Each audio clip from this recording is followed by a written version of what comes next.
अध्याय 13 श्री गणेशाय नमः.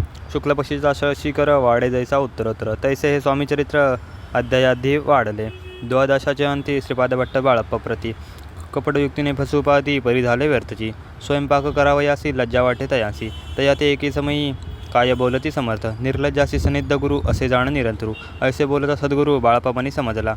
सेवेकऱ्यांमारी माझी वरिष्ठ सुंदराबाई होती तिथे. तिने सेवेकरांसनिध त्रास देवा व्यर्थची. नाना प्रकार बोलन करी सर्वांचा अपमान. परी बाळप्पावरी पूर्ण विश्वास होता तिचा. परी कोणी एके दिवशी मध्यरात्रीच्या समयासी लघुशंकता लागता स्वामींसी बाळप्पा ते उठविले. तैपासून बाळप्पासी त्रास देत अर्धिशी. घराने सांगता समर्थांसी बाई ते शब्द ताडती. अक्कलकोटी श्री समर्थ प्रथमतः ज्यांचे घरी येत तो चोळप्पा विख्यात स्वामी भक्त झाला. एक तपपर्यंत स्वामी सेवा तो करीत तयासी द्रव्याशा बहुत असे सांप्रत लागले. दिवाळीचा सण येता राज्य मंदिरा माझी समर्थ राहिले असता आनंदात वर्तमान वर्तले. कोण्या भक्ती समर्थांशी अर्पिले होते चंद्रहारासी. सणानिमित्त त्या दिवशी अंगावरी घालावा राणीच्या मनात विचार येता त्वरित. सुंदराबाईशी बोलत चंद्रहार द्यावा की. सुंदराबाई बोलली तो आहे चोळप्पाजवळी. ऐसे ऐकता त्या काळी जमादार पाठविला. गंगूलाल जमादार चोळप्पाजवळी ये सत्वर म्हणे द्यावाजी चंद्रहार राणीसाहेब मागती. चोळप्पा बोले तयासी हार नाही आम्हापासी. बाळप्पा ठेवितो तयासी तुम्ही मागून घ्यावा की. ऐसे ऐकून उत्तर गंगूलाल जमादार बाळप्पाजवळी येऊन सत्वर हार मागू लागला. बाळप्पा बोले उत्तर आपणापासी चंद्रहार परी चोळप्पाची त्यावरी सत्ता असे सर्वस्वे. ऐसे ऐकून बोलणे जमादार पुसे चोळप्पा कारणे. जबाबदी दिला चोळप्पाने बाळप्पा देती तरी घेईजे. ऐसे भाषण ऐकून जमादार परतोनी नृपमंदिरी येऊनी वर्तमान सर्व सांगे. चोळप्पाची ऐकून कृती राग आला राणीप्रती.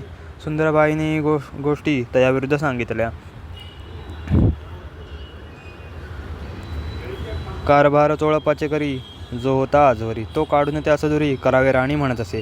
असो एके अवसरी काय झाली नवलपरी. बैसली समर्थांची स्वारी भक्तमंडळी वेष्टीत. एक वस्त्र त्यावेळी पडले होते श्रींजवळी. तयाची करून या जोळी समर्थे करी घेतली. अल्लक्क शब्द उच्चारिला म्हणती भिक्षा द्या आम्हाला. त्यावेळी सर्वत्रांना आश्चर्य वाटले. झोळी घेतली समर्थे काय असे उणे तेथे. जे जे दर्शन आले होते त्यांनी भिक्षा घातली. कोणी एक कोणी 2 रुपये टाकती आणून. न लागता एक क्षण 100वर गणती झाली. झोळी चोळप्पा ते देऊन समर्थ बोलले काय वचन. चोळप्पा तुझे फिटलं ऋण स्वस्त आता असावे. पाहुण्या द्रव्यासी आनंद झाला तयासी. परीना आले मानसी श्रीचरण अंतरले. चोळप्पासी दूर केले बाईसी बरे वाटले. ऐसे काही दिवस गेले बाळप्पा सेवा करीत हाती. कोणे एके अवसरी सुंदराबाई बाळप्पावरी रागवनी दृष्टोत्तरी ताडण करी भवसाळ. ते एकोणी बाळप्पासी दुःख झाले मानसी. सोडणे स्वामी चरणांसी म्हणजे जावे येथुनी. आज्ञा समर्थांची घेऊनी म्हणजे जावे येथुनी. याकरिता दुसरे दिनी समर्थांजवळी पातले. तेव्हा एका सेवेकऱ्यास बोलले काय समर्थ. बाळप्पा दर्शनास येतं त्यासी आसन दाखवावे. बाळप्पा येता त्या स्थानी आसन दाविले सेवेकरांनी. तेव्हा समजले निजमनी आज्ञा आपणा मिळेना. कोठे मांडावे आसन विचार पडला त्या लागून.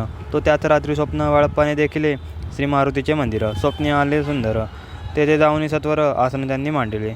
श्री समर्थ या मंत्राचा जप करीत एके वेळ दर्शन येतं. हिशोब ठेवीत जपाचा काढून दिले बाळप्पासी. आनंद झाला बाईसी घरोभरे ती कोणाशी मानिनाशी झाली. सुंदराबाईशी दूर करावे समर्थांचा झाला विचार. त्याप्रमाणे चमत्कार करून या दाविती परी राणीची प्रीती. बाईवरी बहु होती या कारणे कोणाप्रती धैर्य काही होईना. अक्कलकोटी त्या अवसरी माधवराव बर्वे कारभारी. तयांसी हुकूम झाला सत्वरी बाईसी दूर करावे. परी राणीस भिवणे तैसे न केले तयांनी. समर्थ दर्शनासी एके दिनी कारभारी पातले. तयांसी बोलती समर्थ कैसा करिता कारभार. ऐसे ऐकून उत्तर बर्वे मनी समजले. मग त्यांनी त्याच दिवशी पाठविले फौजदारासी. कैद करून या बाईसी आणावे म्हणजे सत्वर. फौजदारासी समर्थ काही एक न बोलत.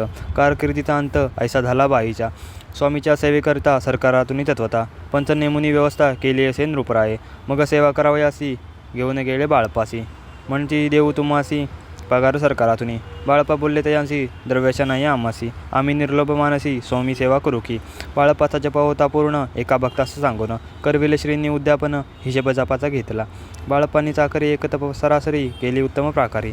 समर्था ते प्रिय झाले दृढ निश्चय आणि भक्ती तैसी सद्गुरुचरणी आसक्ती. तेणे येत मोक्ष हाती अन्य साधने व्यर्थची. उगीच करती दांभिक भक्ती त्यावरी स्वामी कृपा न करती. सद्भावे जे नमस्कारती त्यावरी होती कृपाळू. अक्कलकोट निवासिया जय जयाजी स्वामीराया. रात्रंदिन तुझ्या पाया विष्णुशंकर वंदिती.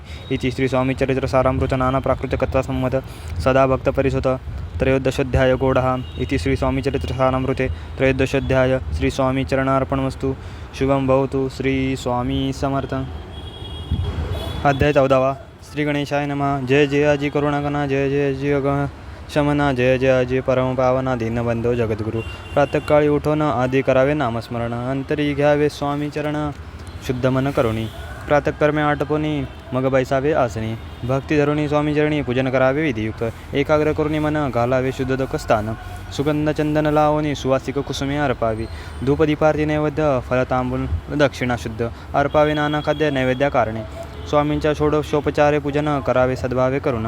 धूपदीपारती अर्पण नमस्कार करावा. मग करावी प्रार्थना. जय जयाजी अगरणा. परात्परा कैवल्य सदना ब्रह्मानंदा यतिवर्या. जय जयाजी पुराण पुरुषा लोकपाला सर्वेशा. अनंत ब्रह्मांडानीशा वेदवंद्या जगद्गुरु. सुखधाम निवासिया सर्वसाक्षी करुणालया. भक्तजन ताराया अनंत रूपे नटलासी. तू अग्नी तू पवन तू आकाश तू जीवन. तूची वसुंधरा पूर्ण चंद्र सूर्य तूच पय. तू विष्णू आणि शंकर तू विधाता तू इंद्र. अष्टदिक्पालादिक समग्र तूच रूपे नटलासी. करता आणि करविता तूच हवी आणि होता. दाता आणि देवविता तूच समर्था निश्चयी. जंगम आणि स्थिर तूच व्यापिल समग्र. तुझ लागे आदिमध्ये अग्र कोठे नसे पाहता. असोनिया निर्गुण रूपे नटलासी सगुण. ज्ञाता आणि ज्ञान तुझ एक विश्वेसा. वेदांता इतर्क चांचरे शास्त्रा तेही नावरे. विष्णू शंकर एकसरे कुंठित झाले सर्वही. मी केवळ अल्पमती करू केवे आपली स्तुती. सहस्त्रमुखी निश्चिती शिणला ख्याती वर्णिता. दृढ ठेवीला चरणी माता रक्षावी मत्सी समर्था. कृपा कटाक्ष दिनानाथा दासाकडे पाहावे. आता इतुकी प्रार्थना आणा विजय आपल्या मना. कृपा समुद्री या मीना आश्चर्य देज सदैव. पापतापा आणि दैन्य सर्वदाव निरसोन. यलोकी सौख्य देवोन परलोक साधन करवावे. दुस्तरा भवसागर याचे पावावया पैलतीर.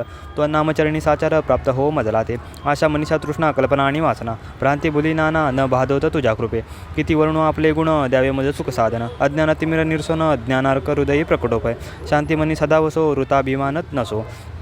सदा समाधान वसो तुझ्या कृपेने अंतरी. बहुदुःखे हे निरसो तुझ्या भजनी चित्त वसो. ऋता विषयांची नसो वासनया मनाते. सदा साधू समागम तुझे भजन उत्तम. तेणे होवा सुगम दुर्गम जो भवपंथ. व्यवहारी वर्तता न पडो भ्रांती चित्ता. अंगीन यावी असत्यता सत्यविजयी सर्गोदा. आप्तवर्गांचे पोषण न्यायमार्गावलंबन. इतुके द्यावे वरदान कृपा करुणी समर्था. असून या संसारात प्राचीन तव नामामृत.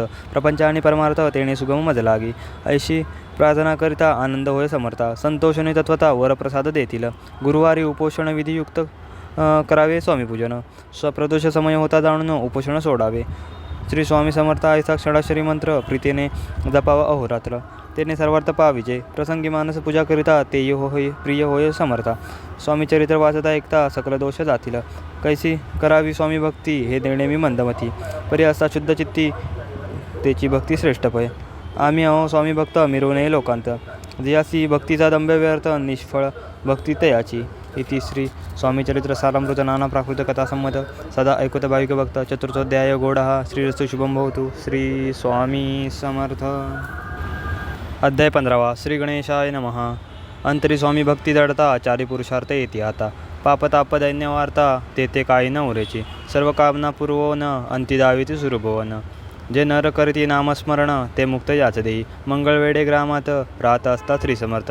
ग्रामवासी जन समस्त वेडा म्हणती तयांसी. शीतोष्णाची भीती नसेची ज्यांची चित्ती. सदा अरण्यात वसती एकांतस्थळी समर्थ. परमेश्वर रूपयती ऐसे ज्यांच्या वाटे चित्ती. ते करिता स्वामी भक्ती जन हसती तयांते. त्यावेळी मंगळवेड्यात वसा पातेली राहत. दरिद्र पिढीला बहुत दीनस्थिती तयांची. तो एके दिनी फिरत सहजवाना माझी जात. तो देखील श्री समर्थ दिगंबर यतिराज. कंटकशय्या करून तियवरी केले शयन. ऐसे नवल देखोन लोटांगण घालीत असे. अष्टभावे दाटोन माता ठेवी श्रीचरणी. म्हणे कृपा कटाक्ष करुणी दासाकडे पाहावे. स्वामी चरणांचा स्पर्श होता ज्ञानी झाला तो तत्वता. कर जोडून या सविता झाला बहुत प्रकारे. पाहुण्या प्रेमळ भक्ती अंतरी संतोषले यती. वरद असती ठेविती तत्काळ मस्तकी तयाचे. बसप्पाचे श्रीचरणी मन जडले तैपासुनी. राहू लागला निशिदिनी स्वामी सन्निध आनंदे. मग बसप्पाची कांता ऐकून ऐशी वार्ता. करीत असे आकांता म्हणे घर बुडाले. बसप्पा येता गृहासी दृष्टोत्तरे बोले त्यासी. म्हणे सोडिले संसारासी वेड काय लागले. परी बसप्पाचे चित्त स्वामीचरणी आसक्त. जनापवाद न भीत नसे चाड कोणाचे. एके दिवशी अरण्यात बसप्पा स्वामी सेवा करीत. त झाले असे रात घोरतम दाटले. चित्त जडले श्रीचरणी भीती नसे काही म्हणी. 2 प्रहर होता रजनी समर्थ उठून चालले. पुढे जाता समर्थ बसप्पा मागे चालत. प्रवेशले घोर अरण्यात क्रूर श्वापदे ओरडती. परी बसप्पाच्या चित्ती न वाटे काही भीती. स्वामीचरणी जडली वृत्ती देहभान नसेची. तो समर्थ केले नवल प्रकट झाले असंख्य वेळ. भूग भाग व्यापिला सकळ तेजे अग्निसमान. पादस्पर्श सर्प झाला बसप्पा भानावरी आला. अपरिमित देखिला सर्पसमूह चोहींकडे. वृक्ष शाखा अवलोकित तो सर्पमय दिसत. मागे पुढे पाहत तो दिसत सर्पमय. पाहून ऐशी परी भयभीत झाला अंतरी. तो तयांसी मधुरोत्तरी समर्थ काय बोलले. भिवू नको या समयी जितुके पाहिजे तितुके घेई. न करी अनुमान काही दैव तुझे उदेले. ऐसे बोलता समर्थ बसप्पा भय सोडून त्वरित. करी घेऊन अंगवस्त्र टाकीत एका सर्पावरी. गुंडाळून सर्पा त्वरित सत्वर उचलून घेत. तव सर्प झाले गुप्त ते दै नष्ट झाले. ते दुनिया परतले सत्वर ग्रामा माझे आले. बसप्पा सहित बैसले समर्थ एका देवळी. तेथे आपुले अंगवस्त्र बसप्पा सोडून पाहत. तव त्यात सुवर्ण दिसत सर्पगुप्त झाला. ऐसे नवल देखुनी चकित झाला अंतःकरणी. माता ठेवी स्वामींचरणी प्रेमाश्रू नयनी वाहती. त्यासी बोलत यतेश्वर घरी जावे तो सत्वर. सुखे करावा संसार दारापुत्र पोषीजे. असो तो बसप्पा भक्त संसार सुख उपभोगित.